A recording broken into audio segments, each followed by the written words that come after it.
ito na ata ang pinakamagandang martial arts movie ngayong taon.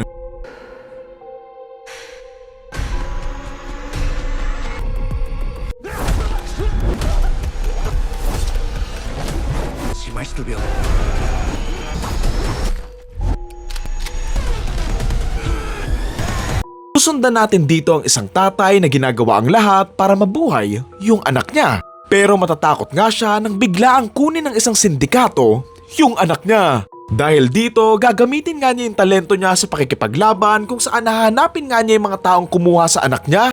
Kung saan dito nga siya makikipaglaban sa maraming tao sa mga madudugong paraan at makakasama nga rin niya ang isang taong hinahanap nga rin yung mahal niya sa buhay na biglaan lang ding nawala. Title ng movie, The Furious, and yes, sobrang ganda ng martial arts movie na to. Honestly, noong una, medyo 50-50 pa nga ako dito kasi nga, marami ng action movies yung gumaya nga sa The Raid and akala ko, cheap version lang din to ulit. Pero ayun nga, pagkapanood ko nga dito, I would say, kayang-kaya nitong sumabay eh. Dito, nagka-rematch nga ulit sina Jaka and si Mad Dog and sadly, nategi nga ulit si Jaka pero ayun, at least this time, siya na yun nakategi kay Mad Dog. Sobrang sunod-sunod yung mga labanan dito na parang every 5 to 10 minutes, may bakbakan eh.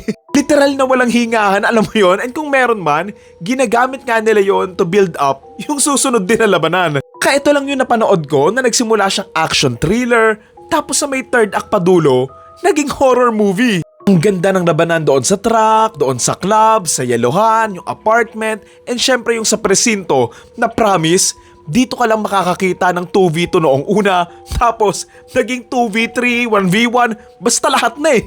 Ang maganda pa sa pagkakakwento nito, dire-diretso lang and it fits the story. Sa mga ganitong dinudukot na sitwasyon, importante yung oras since bahalay ba nung tatay kung saan dadalhin or kung ano yung gagawin sa anak niya, di ba? Ang ganda lang talaga ng fight choreography nga nila dito, the action sequences, and ang ganda rin ng mga locations nila na talagang nagagamit nila sa bawat fight scenes eh. Kumbaga bawat fight scenes unique and different nga from one another at hindi lang talaga siya paulit-ulit ganon, which makes the fight more better pa. Dagdag mo pang magagaling na martial artist din yung mga bida and yung mga kalaban at hindi katulad dito sa may Pilipinas na mukhang kenko yung mga labanan kasi alam mo yon, hindi naman mukhang realistic na naglalaban talaga sila eh.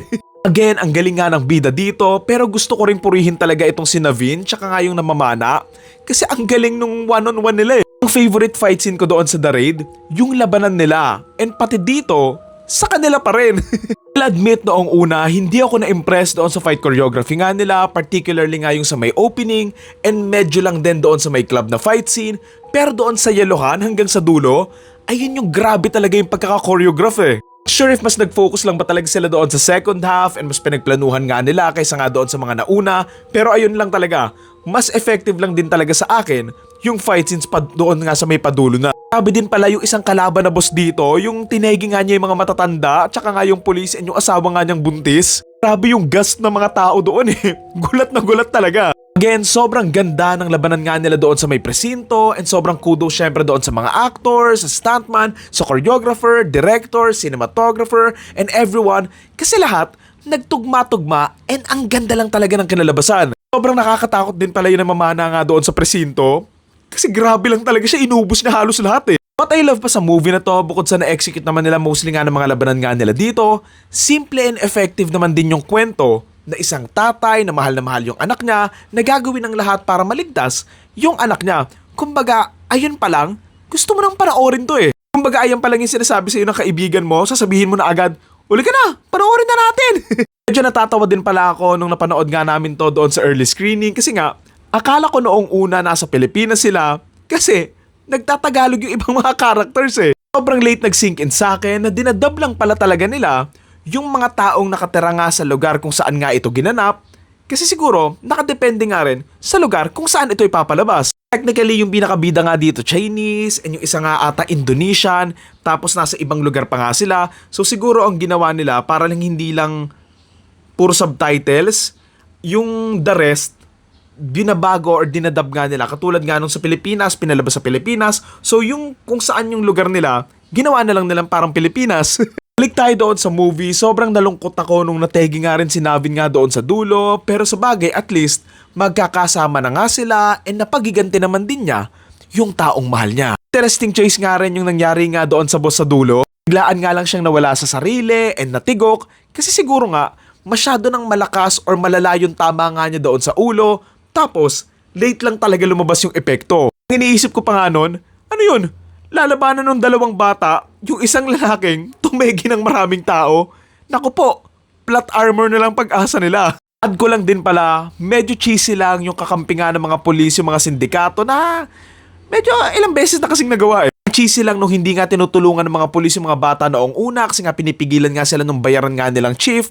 Pero yon, lumaban nga sila and diligtas nga rin nila yung bata. Wala lang, ang cheesy lang nung parang may pa-slow motion pa.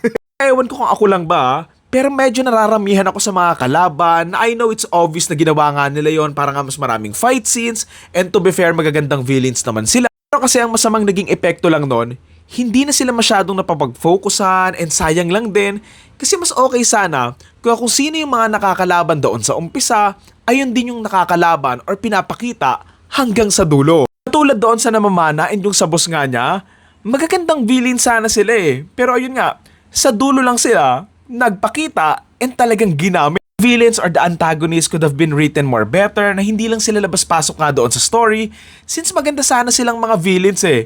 Kung naging consistent lang talaga sila all throughout the film. Feeling ko, this is the best martial arts movie of the year na. Lagi kong ginagamit bilang standard yung The Raid sa mga martial arts movie nga. And I must say kayang-kaya nitong The Furious na sumabay.